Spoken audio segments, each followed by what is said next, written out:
सर्द रात और खौफनाक दरियाफ्त, तेज हवाओं की साएं साएं, पैरों तले सूखी टहनियों के टूटने की आवाज़, परिंदों की डरावनी आवाज़ें। रावी, नॉर्वे का शहर बर्जन। नवंबर की एक सर्द सुबह 1970। बादल इतने नीचे हैं कि पहाड़ों की चोटियां नजर नहीं आ रही। एक बाप और उसकी दो बेटियां आइस वैली, इज़डैलन के दुश्वार गुजार रास्तों पर हाइकिंग कर रहे हैं। उसे मौत की वादी भी कहा जाता है, क्योंकि यहाँ अक्सर लोग खुदकुशी करने आते हैं। रावी, पत्थरों के पीछे एक ढलान पर उन्हें कुछ नजर आता है। एक इंसानी ढांचा नहीं, एक अध जली लाश।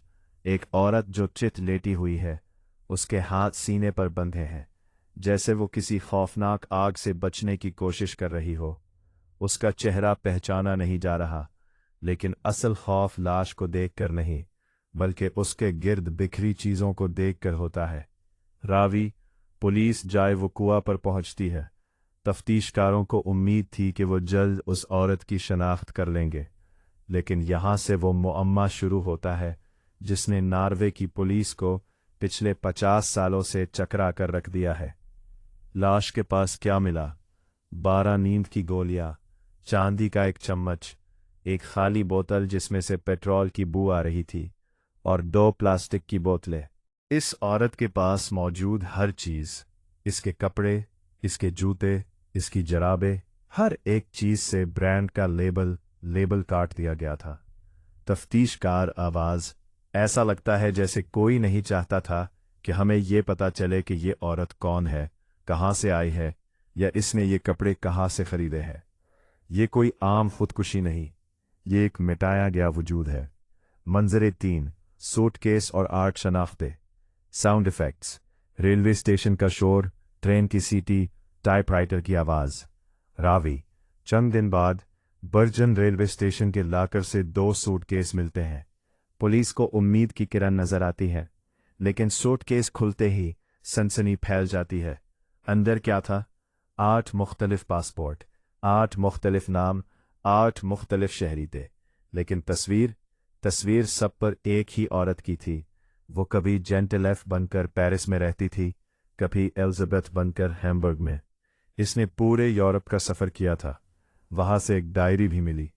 डायरी में कोई जुमला नहीं लिखा था, सिर्फ नंबर्स और कोड्स थे। N24O 11M 10R। माहिर कोड, आवाज। ये तारीखें हैं, ये मकामात के नाम हैं। ये औरत जहां भी जाती, अपने सफर का रिकॉर्ड इन खुफिया कोड्स में रखती।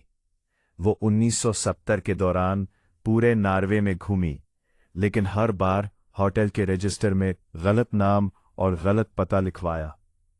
रावी, पुलिस होटल के अमले से पूछगछ करती है। होटल के बेरे उसे याद करते हैं। वेटर, आवाज। वो बहुत पुराइतमाद थी, खूबसूरत थी। उसके बाल काले थे, आंखें गहरी। वो हमेशा अकेली बैठती। वो अंग्रेजी बोलती थी, लेकिन उसका लहजा जर्मन या फ्रांसीसी लगता था। वो अक्सर कमरे से बाहर रहती, और जब वापस आती तो खामोश रहती। उसे देखकर लगता था कि वो हर वक्त किसी के इंतजार में है या किसी से डर रही है। रावी, एक और एनी शाहिद ने उसे मौत से चंद दिन पहले वादी में देखा था। उसके साथ 2 मर्द थे जो लंबे कोट पहने हुए थे। वो औरत कुछ कहना चाहती थी, उसके लब हिले, लेकिन वो मर्द उसे बाजू से पकड़कर आगे ले गए। वो उसकी जिंदगी का आखिरी मंजर था। रावी, 1970 का दौर, कोल्ड वॉर, सर्द जंग का अरूज। नॉर्वे के इस इलाके में इस वक्त एक इंतहाई खुफिया मिसाइल टेस्ट हो रहा था, पेंगुइन मिसाइल। क्या ये औरत कोई जासूस थी? उसके पास मौजूद 8 पासपोर्ट, इसकी विग्स, उसके खुफिया कोड्स और इसका मिसाइल टेस्ट के इलाकों के करीब पाया जाना, सब एक ही तरफ इशारा करते हैं। तज्जिया निगार, आवाज। इस जमाने में जासूस इसी तरह काम करते थे। लेबल काट दिए जाते थे ताकि गिरफ्तारी की सूरत में मुल्क का पता ना चले।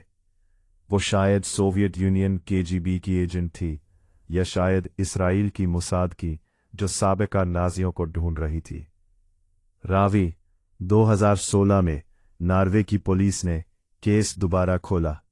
जदीद तरीन डीएनए और आइसोटोप टेक्नोलॉजी का सहारा लिया गया। इसके दांतों के तज्जिए से पता चला कि वो 1930 की दहाई में पैदा हुई थी। वो नॉर्वे की नहीं थी, वो वस्ती यूरोप से थी, शायद जर्मनी या फ्रांस के बॉर्डर से। इसकी तहरीर से अंदाज़ा हुआ कि इसकी तालीम फ्रांसीसी स्कूल में हुई थी। लेकिन अगर वो एक आम औरत थी तो वो इतने फर्जी नामों के साथ क्यों घूम रही थी? और अगर वो जासूस थी तो इसकी अपनी एजेंसी ने उसे बचाया क्यों नहीं? या शायद उन्होंने ही उसे ख़त्म किया। रावी, आइए तसव्वुर करते हैं इस रात क्या हुआ होगा। बर्फबारी हो रही है। वो औरत अकेली या किसी के साथ वादी की गहराई में जाती है। वो जानती है कि वो अब वापस नहीं आएगी। शायद उसे मजबूर किया गया कि वो वहीं बैठकर नींद की गोलियां खाए। शायद उसे जिंदा जलाया गया। जब उसे जलाया गया वो होश में थी, क्योंकि उसके फेफड़ों से धुएं के असरात मिले थे। उसने अपनी जिंदगी के आखिरी लम्हात में पत्थरों को पकड़ने की कोशिश की होगी। उसकी लाश के पास मौजूद चीजें एक पैगाम थी, तुम मुझे ढूंढ नहीं सकते। रावी, इस डॉल खातून को बर्जन के एक कब्रिस्तान में दफना दिया गया। जनाजे में सिर्फ पुलिस वाले शरीक थे। उसे एक जिंक के ताबूत में रखा गया ताकि अगर कभी उसे दोबारा निकालना पड़े तो लाश महफूज रहे। आज भी उसकी कब्र पर कोई नाम नहीं है, सिर्फ एक नंबर है। वो कौन थी? किसी की बेटी, किसी की महबूबा, किसी मुल्क की हीरो या किसी तंजीम का बोझ? इस डॉल खातून अपने साथ तमाम राज लेकर चली गई। वो एक ऐसी पहेली बन गई है जिसे वक्त की गर्द ने धुंधला दिया है, लेकिन मिटाया नहीं। वो शायद हमेशा के लिए आइस वैली की खामोश गवाह रहेगी। रावी, आपका क्या ख्याल है? क्या वो एक जासूस थी या किसी साजिश का शिकार एक आम मुसाफिर? अपनी राय हमें ज़रूर बताइए।